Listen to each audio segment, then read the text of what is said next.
네, 67번째 질문입니다. 그렇죠. 오늘 이 방송을 듣고 나서, 내 남편, 내 아내를 사업에 이제 합류시켜야겠다는 계획을 잡으실 분들이 많으실 것 같은데, 그분들에게 정말 중요한 팁인 것 같아요.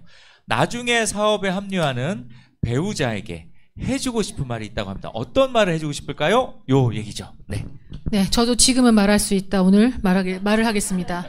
나중에 합류한 이민호 사장님이, 저는 물론 뭐 학원을 운영하긴 했지만 아이를 키우는 그런 사회생활을 이제 많이 안 했다고 생각해서 그런지 진짜 코칭을 많이 했습니다. 뭐 그렇게 하면 안 돼. 뭐 내가 먼저 이 사업을 먼저 시작했는데도 계속해서 코칭을 하길래 뭘 안다고? 그쵸. 물론 뭐 남편분들이 대다수 사회생활을 오래 하다 보니까 우리 지금 격하게 공감한 우리 파트너 사장님도 계세요. 코칭하다가 정말 많이 싸웠다고 했는데요. 정말 코칭은 사실 우리가 뭐 서로 이제 상호보완적인 관계가 되기 위해서 사업을 하는 거지, 이 사람을 나한테 맞추고 뭐 내 뜻대로 하기를 원해서 하는 게 아니잖아요. 근데 이게 물론 본인은 그런 뜻은 아니지만 얘기를 하다 보면 자꾸 코칭을 하게 돼요. 그래서 뭐 여자분들보다는 특별히 남자분들이 이제 사회 경험상 그럴 수 있는데 절대로 코칭을 하지를 말기를, 이제 코칭하다가 제일 많이 싸우거든요. 그래서 그런 부분 좀 말씀을 좀 드리고요. 그리고 이제 저희는 이제 제가 먼저 사업을 시작을 했기 때문에 이제 제 코드거든요. 그렇죠? 이제 추경원 코드예요. 이민호 코드는 없습니다. 네, 강조해서 말씀하시네요. 네. 그래서 돈도 저한테 들어옵니다. 처음에는 얼마 안 들어오니까 관심도 나가 있어. 네. 관심도 없더니 나중에 소득이 많아지니까 왠지 그 코드가 막 탐이 나고 막 그러는데요. 이제 제가 이제 사업 초창기 있었던 일인데, 저는 원래도 조금 일을 하기도 했었지만 성향이 그래요. 되게 주도적인 편이고, 그래서 사업도 내가 먼저 하고 코드도 내 건데, 뒤늦게 합류한 배우자인 이민호 사장을 너무너무 많이 찾고 알게 되는 거예요. 근데 그게 뭐 어떤 분은 그러더라고요. 내 남편을 뭐 찾고 이렇게 뭔가 더 이렇게 인정해주면 더 좋은 거 아닌가요? 했었는데, 제가 참 그때는 좀 철이 없었던 생각이 드는 게, 저는 저한테 가장 큰 라이벌이 남편이었어요. 그 눈빛은 뭔가요? 그냥 눈으로 끝내겠습니다. 본인은 한 번도 저를 라이벌로 생각해 본 적이 없다고 하더라고요. 근데 저는 라이벌로 생각을 해서, 제가 지금도 기억이 나는데, 김희정 사장님 스폰서사님하고 뭐 술 한잔 먹다 보면 이제 제가 막 이제 우는 거죠. 너무 이민호가 밉다. 그때 우리 김희정 사장님 속으로 얼마나 이 철없는 거 라고 생각을 했을까. 근데 이게 뭐 저희 같은 부부가 없을 수도 있겠지만 간혹은 같은 일을 하다 보니까 그거에 대한 인정 욕구가, 왜 내가 했는데 왜 여기서 왜 인정을 받지? 막 그런 것 때문에 정말 라이벌 의식을 많이 느꼈어요. 제가 생각보다 오래 갔어요. 나중에 이제 강의로 평가도 이거 평가까지는 아니지만, 이민호 사장 강의 잘한다, 막 이러면요, 내가 보기에는 잘 못하는데, 속으로, 네, 그렇게 막 생각한 적도 있었는데요. 근데 이게 지금 생각해보면요, 그런 저는 라이벌 의식이 있었기 때문에 조금 더 계속 노력했던 것 같아요. 그거를 라이벌로 인정하는 게 아니라, 그래, 내가 조금 더 해봐야지. 그래서 뭐 제가 이제 개인적으로 PT 컴퓨터 연찬 작업을 못하지만 지금 그래도 강의에 있어서는 서로 잘할 수 있는 어떤 색깔을 좀 갖고 있지 않을까라고 생각이 들면서, 이럴 때는 둘이서 해결하면 안 돼요. 둘이서는 계속 똑같은 대화가 맴돌게 되기 때문에, 이때는 제가 아까 하소연한 것처럼 부부 사업을 하시는 스폰서님한테 이제 말씀을 드린다면, 뭐 자연스럽게 그 안에서 또 조율이 되는 것 같아서, 어쨌든 저는 나중에 합류하신 분이 코칭보다는 같이 좀 배우려는 마음으로 함께하는 게 좋지 않을까라고 말씀을 드려봅니다. 저도 이제 그때 상황이 정확히 기억이 나는데요. 이제 이 사람은 별로 사회생활 해본 적이 없어요. 이제 고등학교 때부터 계속 음악을 했고, 그리고 또 대학을 갔고, 그리고 거기서 이제 학생들만 계속 상대를 했던 거잖아요. 그리고서 뭐 또 하다못해 우리가 흔하게 하는 뭐 알바 같은 것도 해본 적이 별로 없어요. 그러니까 알바라고 하는 게 우리 여러 가지 편의점부터 커피숍, 레스토랑 많이 알바 하잖아요. 그러다 보면 약간 의뢰 느낌도 좀 받을 수 있고, 눈치도 좀 보고 이래야 되는데, 늘 그냥 학원에 있었고, 또 대학에 있었고, 바로 학원을 차려서 이렇기 때문에 누구 눈치를 보고 이런 경험이 없으니까, 제 입장에서는 아내가 일을 하려고 했을 때 너무 걱정되더라고요. 야, 우리 아내가 현실 세계를 한 번도 경험해 본 적이 별로 없는데 맨날 이렇게 이 온실 안에 있었던 것 같은데 제가 봤을 때 이 일은 되게 힘든 일이라고 생각했었거든요. 이 일을 과연 잘 해낼 수 있을까 하다 보니까 어떻게 돼요?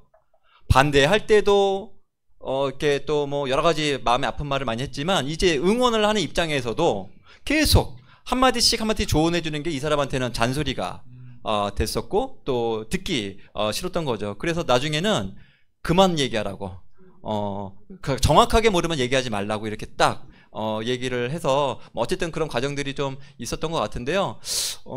돌이켜 보니까 서로가 어쨌든 그 가르치거나 어떤 지적질하는 어떤 얘기들은 안 하는 게 좀 좋을 것 같고 만약에 지금 이제 누군가가 여러분의 배우자가 이렇게 이 사업에 조인된다면 전 이렇게 해줬으면 좋겠어요. 저와 같은 분의 어떤 그 남자분들의 입장이 있다면 먼저 시작한 아내를 좀 존중해줬으면 좋겠어요.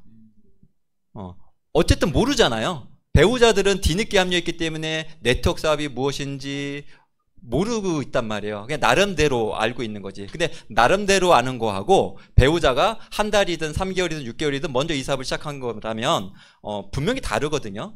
근데 그 다름을 먼저 배우자가 이걸 통해서 한 선배라고 이렇게 인정을 해준다면은 별로 이렇게 다툴 일이 없지 않을까라는 생각도 해보게 됩니다. 네. 정혜성 혹시 하실 말씀 있을까요? 아까 라이벌 할 때 문득 그런 생각이 났는데 우리가 농구에서 연고전이라 그러잖아요. 연고전. 그때 윤호 선생님이 고연전이라고 엄청 저한테 막 저기를 하셨었는데 또 축구도 우리가 한일전. 우리는 한일전이라고 하지만 또 일본에서는 뭐 일한전 이렇게 할 거잖아요. 그 부부도 코드가 보면 저희가 이제 이렇게 카톡방 프로필을 보면 뭐 추경원엔 이민호를 쓰신 분도 있고 이민호엔 추경원을 쓰신 분이 있단 말이에요. 그것도 어떻게 보면 한번 정리를 해보면 좋을 것 같은데. 네, 그것 때문에 많이 감정 상했고 초창기엔 그랬던 것 같아요. 그래서 그 파트너를 유심히 봐요.